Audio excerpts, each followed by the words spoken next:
Hey guys, MaxLPQueen here, and welcome to a Velik's Hold Gunner run. So I decided that I wanted to do a run through of Velik's Hold for you guys, mostly because I've been doing a lot of different dungeons with my brawler as of late, and a lot of people were asking if I would do some run throughs on my gunner, since my gunner is the one that I've been playing a lot of while doing this leveling guide. So I thought, what better dungeon to do than Velik's Hold? Because one, it's a pretty easy dungeon. It is a 7-person raid dungeon, so it is pretty easy. And two, well, it's part of a quest line that we're doing for our leveling guide anyway, so I thought it would be a good opportunity to go through this dungeon with you guys, so that we would have this run through on the channel, but also so that we can finish up a quest that is involving our leveling guide, which I have talked about that in the leveling guide.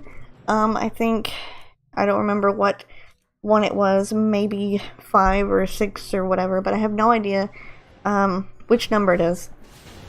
But either way, I talked about in those that it's going to be impossible for me to do the next quest that is involved in this line of questing for these leveling quests, mostly because we have to go next to Velik's Sanctuary, I believe, and I'm not high enough gear or item level to go into Velik's Sanctuary, so I'm not able to do that right now.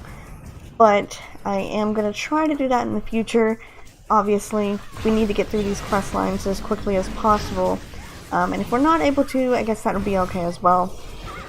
But until I'm able to get my gear up, I think now would be a good time to kind of just go through one at a time and just take it slow, and we'll eventually get there. So, as I am running through this, this is going to be a DPS gunner POV, okay? You can already tell, you already know. The first boss here that we have to deal with, he's not too difficult. Actually, he probably is the most difficult boss of this whole dungeon if you're a DPS class, or a tank for that matter, because there's a couple things that you'll need to know about him. So you couldn't tell, he has a AoE red thing he does on the ground, where he will dig underneath the ground and up will pop 3 of his little minion buddies, and they will obviously hit you and do some massive damage if you do not avoid that AoE attack. Right there, you can see it. So you want to dodge and then get out of the way, because they're going to start rolling and roll straight towards you. But if you have a good healer, which the Velik's Hold is good for having, I think, 2 healers be a part of the party usually. So it's usually not that big of a deal if you don't hit that, or if you do, because he's obviously, they're not going to be able to take you out, because you're going to have the heals and you're going to have a cleanse and everything that you need. Also, for the tanks, he has a move that he does where he's going to kind of like clamp down on you, and it will stun you. You cannot avoid that, and you cannot defend against that. I found that out quite a bit when I went through this on my brawler, because I would try to defend against that and it never would work. So that's pretty much what you need to look for. Obviously, the biggest one is the spinning movie thing that he does. All the DPS classes that are attacking from behind can die very quickly if they don't move out of the way of that spin move. But as you can see, other than that, not really too much to worry about there. With that boss, he probably is the toughest one if you don't know the mechanics very well. But other than that, I think the rest should be pretty simple. So you're still going to fight through a couple of mobs again, and then you'll get to your next boss. I did want to mention, though, that this is actually a post-commentary. I mean, of course, you probably could tell, but it is post-commentary. I just decided to do it this way, mostly because I find that whenever I'm doing dungeon run-throughs, that I really can't keep my thoughts straight while I'm trying to play the game, explain the mechanics and avoid them at the same time. So I found it a bit easier to just kind of record all of this stuff separately and then do it all at one time before I put it up on the channel. And plus, I had some extra time that night that I recorded this, and usually I don't get to record at night, so I thought it would be okay to do that and then record the commentary whenever I had a chance to. So here we are at the second boss. Now this one is actually pretty simple. He doesn't have too much to worry about. He's got basically these big boulders that you can see that he puts on the ground. And if you're the tank, you're definitely going to want to do what the tank is doing right now and keep him away from them, because he does have a chance to blow them up. And as you're going to see right now, you don't want him to blow them up, because if he does, you're not going to have a chance to get behind the rock, and you're going to end up like a lot of those people in my party, dead. And you could actually wipe if that happens, because there is no dodging it and you cannot escape it. So unless you get behind that rock, you are really dead. So you want to make sure that every time he puts down a rock, that you move him away from it if you're the tank. But if you're DPS, you pretty much don't have too much to worry about in terms of his mechanics. You can see that right there is pretty much the only thing that you have to worry about, as he'll turn his hand and hit backwards. But other than that, he stays focused on the tank.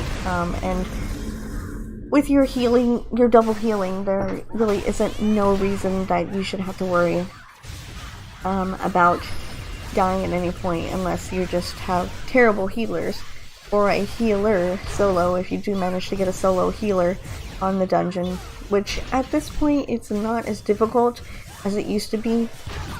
Now, I don't think we're going to get to see it in this run through, because we obviously killed the boss before he had a chance to, but I don't know exactly how it works, because I actually haven't had a chance to do it myself.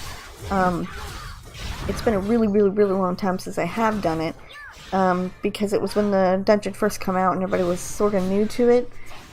So if you have a ton of those rocks on the field, eventually they are going to explode, and that can be very dangerous if you are near them. There will be a big red AoE circle around the rocks right before they explode, okay? So just make sure that you stay away from them, and then you won't get hurt too bad when they explode. But for us, we didn't have to worry about that. We managed to defeat the boss before he had a chance to blow up the rocks. But you also want to be careful as well, because he's mostly going to blow up the rocks that are close to him. So if he manages to blow them all up, then you're in trouble, because you're going to be losing out. You might lose everything, and you might all wipe and have to start over, because he'll say get behind the rock, and there won't be any rocks on the field. So yeah, don't forget about that when you're running through here, if you happen to come through and have that trouble. But now we come to the last boss of the dungeon, and of course, I just so happened to be doing a great run through when all of a sudden the cut screen decides to happen and my game just totally decides to crash on me. I don't know why, but it did crash on me, and I managed to get it going and get it back up again after some time. It's been having that weird thing that happens lately where a cutscene will come off and then all of a sudden it'll just crash on me, which is weird because I have a really good PC. So I don't know why that's happening, but I did manage to get into the dungeon before the gate closed. As you can see, one of my teammates down there said, wow, it was because they couldn't believe that I just managed to get into the dungeon before we actually started and the gate closed, because then the priest would have to come over and get me through the gates and just be a whole bunch of nonsense, and then people could end up dying because they're not focused on healing. So either way, I'm glad I got in when I did. But this is the last boss, you guys. He is the last one. He doesn't have too many mechanics, but there is a big one that you need to look out for. So he's going to have his basic slashing moves. He's going to have the spinny move. So he's kind of like a mixture of the two previous bosses. He's going to have his big red AoE attacks that you're going to have to watch out for. And then he's going to have the smash attack, which he's going to destroy some of those crystals that are around the area I'm not really sure what those are for. I think I've heard that if he smashes all of them, you could wipe out, or you could get super powerful. But I've never been into a party where that's happened, because he's clearly the easiest boss to take on, honestly, in my opinion anyway. But that red AoE attack that you just saw, it said every third hit is critical. So what that means is you're going to want to count every time he does that, and when you get to the third one, you are going to want to avoid it and dodge, because if you don't, you get blown way up into the air, and you will take some damage, and you obviously will be in the air, so you won't be able to attack at that time. And also, he will push you back as well with that back attack, so if you do happen to get pushed back, you can get pushed into the areas that he smashed up, and you can take burn damage as well. So you have to watch out for that too. But other than that, this guy's actually pretty easy, pretty simple. Not too much you have to worry about with him. Like I said, I think the first boss is obviously the hardest. And so you can see there, that was the third. It was critical. So I dodged so that I did not get thrown up in the air. Now, if you have trouble following that, because sometimes when you're attacking, you just don't pay any attention. But if you have trouble following that, you can usually, like the priest or healer or something, will go through and count, and we'll give it to you in the chat and count down 3 or 1, 2, and then 3. Usually I like to try to do that as well. I just decided during this one not to do that because I was focused on the attacking and didn't really think anybody in this party needed it, but that can be helpful as well if you can count them up for everyone and let them know that on 3 they need to dodge. But that's going to do it though. That is the end of this dungeon, and the end of my dungeon run through. I hope you enjoyed, and well, you can see there what all prizes and what all things you can get for completing the dungeon. But that's going to be it for me. Thank you guys so much for watching my Gunner dungeon run through of Velik's Hold, and I will see you guys in the next one.